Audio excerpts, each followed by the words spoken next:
Hi, this is Adriana, and this is step 2 of Mindset 360 Pro level. In this step, we're learning on how to reverse engineer what triggers us. Remember that triggers is when one feels uncomfortable about something. It could be about circumstances or people and how we react to that. We usually react to that based on what we already know, based on our core values and beliefs, which they were formed since we were children.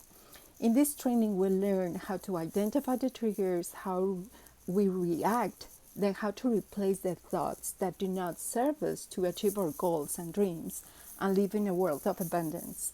Once we learn how to control our minds, our moods, and our emotions, we have the power to step into our greatness because we all have talents. So, reverse engineering is taking ownership and control of our lives instead of letting circumstances or people control us. And it's never too late to become successful. If you're not where you want to be at this point in your life, do you want to do something about it? If so, invest in yourself, choose successful people to teach you, to train you, to support you.